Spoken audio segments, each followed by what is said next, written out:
Right, then we've talked at length. Oh, look at all the spotlights. The fancy lighting is out for Mo Salah's post, which obviously he made at the weekend. We talked a lot about the timing of it. Stevie, of course, described it as classless.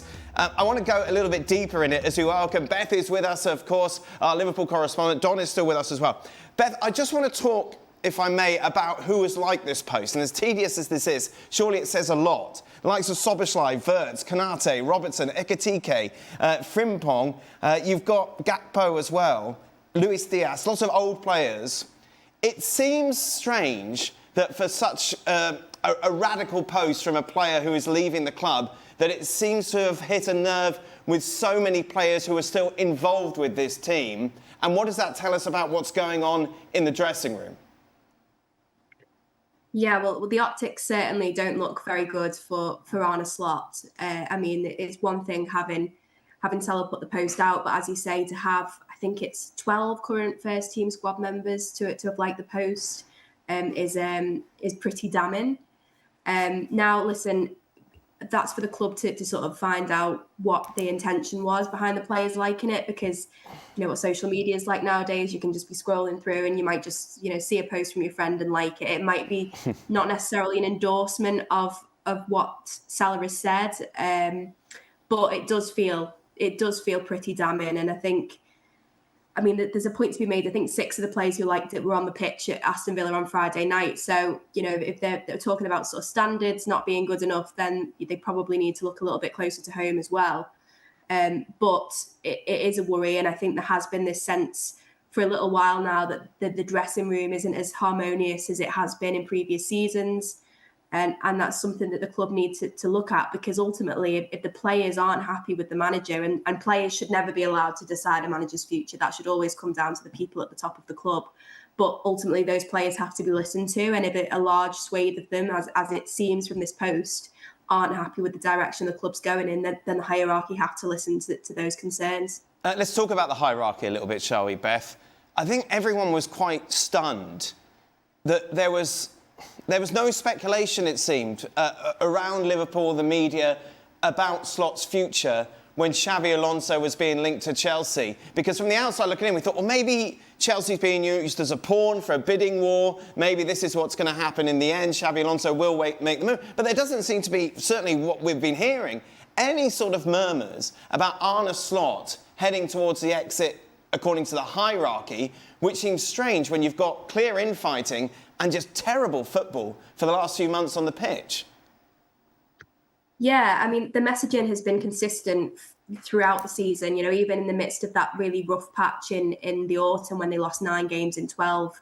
You know, there was no real sign that the management were looking at an alternative to Arne Slot, and they've been wanting to give him time, and that, you know, right up until now, that has still been the message. There's a feeling at the top of the club that he's been dealt a poor hand this season. And, you know, I think there's an element of that's true in terms of the injuries. It's not just the amount of injuries, it's the key players that have been injured, the positions that have been problematic, centre forward, right back, they've been an issue all season. And then there's obviously the difficulty of what happens in the summer and the hangover of that, I guess, into this season. So I think the club feel like there are reasons behind Liverpool's poor form. However, you know, I think a lot of fans feel, and I would probably concur with this, is that doesn't explain, you know, why the football has been so poor, so consistently, with very little sign of things improving. So it did feel like Xabi Alonso was the obvious choice to replace Arne Slot if Liverpool were looking to do that. Obviously now he's off the market. That probably points to the fact more that Liverpool are going to stick with him. If they're not, then they've done a very good job at keeping it quiet. Maybe it's a case of getting to the end of the season and then they've got a master plan to get somebody else in. But I think when you look at the candidates that are out there at the moment, I'm not quite sure there is a sort of one transformative manager that you can look at and say, you know, they're nailed on to come in and turn this team's fortunes around. Stevie. If you have 12 players who are thinking along the same lines as Mohamed Salah in your hierarchy, how could you possibly keep this manager? I mean, it seems unlikely, and I understand what Beth was saying about, you know, it's your teammate, you probably don't read it, someone will click it. But 12 of them? It seems unlikely that 12 of them just blindly tick the box. Mm-hmm. That means that the majority of your so-called senior and best players are agreeing with Mohamed Salah. Again, if you're the hierarchy, how can you keep the same guy in charge when you know that half the squad doesn't want anything to do with him? That it seems kind of straightforward. It's not only half the squad. You kind of think, how can you not read the room a little bit, Beth, in that there's been boos so much lately aimed at Slot during those matches? Yeah, and that's been, for me, the most compelling argument to make a change this summer, because I think Liverpool's hierarchy might be prepared to be patient and might be prepared to give him time. But ultimately, if the match-going fans aren't prepared to do that, if they're going to be on his back from minute one next season, which I think they will be if there's no changes made, and listen, it could be a fresh slate. I think whoever's in charge next season, it will be a better season, because I think they will fill some of those gaps in the squad. And I think it will be a little bit of a fresh start in terms of, Mo Salah won't be at the club. It'll be a new Liverpool team, I guess. But I think, if Liverpool lose one of the first couple of games, particularly, you can just imagine the fixtures drop in a couple of weeks and they go away to Stamford Bridge, Xabi Alonso's Chelsea, and they lose there. The level of toxicity that there would make what feels like a difficult position already for Arne Slot pretty much untenable. And then you're in a position where you're in October, you're in November, the managerial market's not maybe as strong as it will be this summer, and you're having to make a change, and almost another season has been written off. And I think, obviously you guys were talking about Arsenal earlier on, and, they've got a really strong squad, but I still don't think it's... You used to look at the Manchester City teams under Pep Guardiola a few years ago when they were at the very best, and you always felt they were clear favourites, the clear ones to beat. I don't know that if Arsenal or any team now is capable of going to win the league 3-4 years in a row. So, I think this season has proved that if you can just be consistent, then you can be in and around the title. And I think Liverpool's hierarchy need to be looking at next season as an opportunity to try and get, significantly closer to the title than they did this season. And if they end up having to write off 3 months of next season, then they're not going to be in that position. So, yeah, I think it's going to be incredibly hard. I can't think in my, as far as I know, that a manager has turned sort of fan sentiment around the way that Arne Slot would have to do to be successful in the long term at Liverpool. What are Liverpool doing, Don? Do you know what, Dan? I think some of those players, or all of those players that like that, should be ashamed of themselves, because Instagram now is like the modern media. Can you imagine being in the media years ago, before Instagram was even invented, and you coming out in the press and go, yeah, I agree with Mo Salah, and 12 of them done it? You get fined 2 weeks' wages. Some of those players should be ashamed of themselves, the way they've heaped all this pressure on the manager. And it looks like a clear case because of the mutiny that's came out since. It's like Arne Slot's lost that dressing room.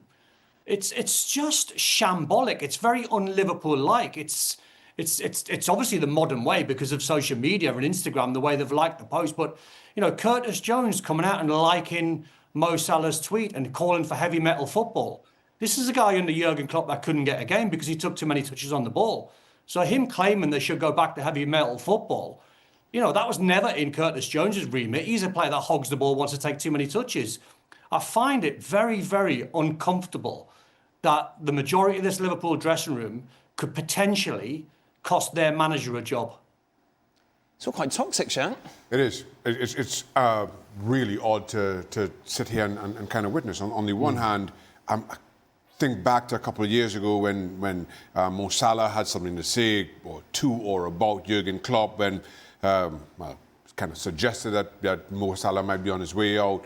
But this feels so very different to that. Mo Salah on his way out, that's definitive. Kind of fires this odd parting shot. I really don't know what to make of it in that. Well, what's next? Especially considering that Arne Slot, by the looks of it, is going to continue as manager. How do you fix this? I just, for all their problems and for all the excuses that you may want to offer in Arne Slot's defence, I'm not sure how you get this dressing room back. And we've said this time and time again over any number of clubs. once a manager loses the dressing room, there's no coming back. Arne Slot cannot get 12 players back unless all 12 go. Right. And that's not happening. As we know, it's always the manager that has to go. And so if you have 12 players who are basically saying they don't want anything to do with this guy, there's only one thing that can happen. And if it doesn't happen, don't expect Liverpool at the start of the season to be winning games and back to what we thought we were going to get last year. It does seem that Slot's in a position where his job is untenable. It really does. So, but to that point, right, and this is the thing that kind of amazes me as well, is doesn't senior management or club ownership, how don't they know this 4 or 5 months ago? Is none of this kind of Right. bubbling? It must have happened. Exactly. It's none of this bubbling under the surface 5 or 6 months ago. Yeah. Right. Does this all just kind of go unseen up until this week? Yeah. And now all of a sudden, Xabi Alonso signed for Chelsea. Yeah. So there's a disconnect somewhere. Well, first of all, if this is, you cannot have that, this has not just happened this week. Yep. So therefore, club ownership have just been flying blind. And I really don't understand it. Okay. Well, Beth, the good news is that Liverpool are in the Champions League next season. That is sorted, obviously, after the draw today. So what is going to happen on... Slot will start Salah, yeah? There won't be, he won't just leave him on the bench for the 90 minutes. Drop him. Tell you what. Drop him off the squad. Let me Just leave tell him you. over. Let me tell you, I've had a couple of managers at Liverpool Yes. in a similar situation. Yeah. And I can guarantee they wouldn't be playing Mohamed Salah. Right. I can guarantee. Mr. Dalglish and Yes. Mr. Souness, Yeah. had a player done that to them, I would they suggest probably would, you know what? They probably wouldn't even put him in the squad. Right. That's how Mr. they would. Ferguson, I imagine, would be the same, wouldn't he? 100%. They probably wouldn't let. Fergie wouldn't let him near the ground. So what's going to happen, Bev?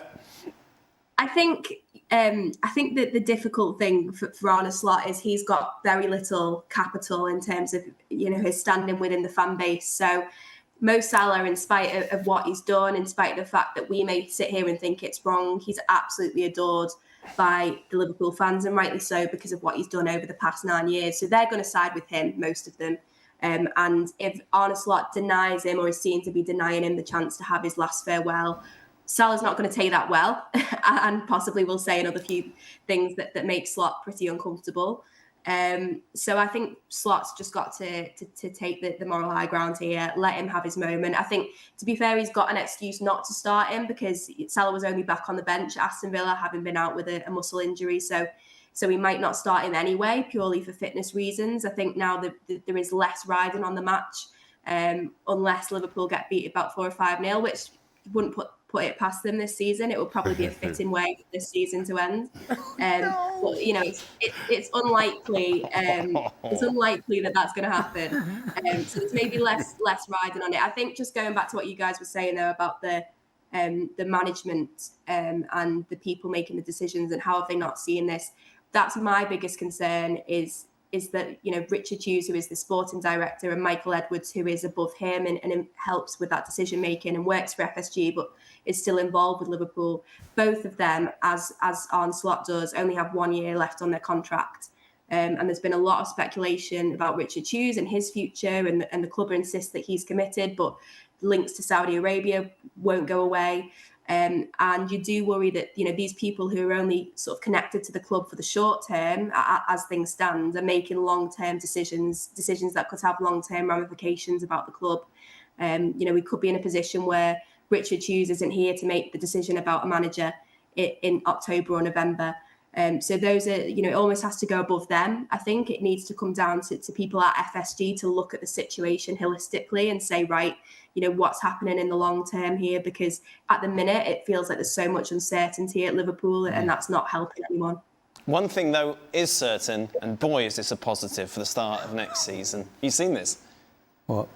The kit is going to be the 1989 kit. Oh! Yes. Look at that. Oh, boy. That is a good strip. Yeah. Yep. There you are. Happy with that? Absolutely. Beautiful. Yeah. I think Stevie were the best here. Oh, of course he did. I should have brought Stevie back to model a new kit.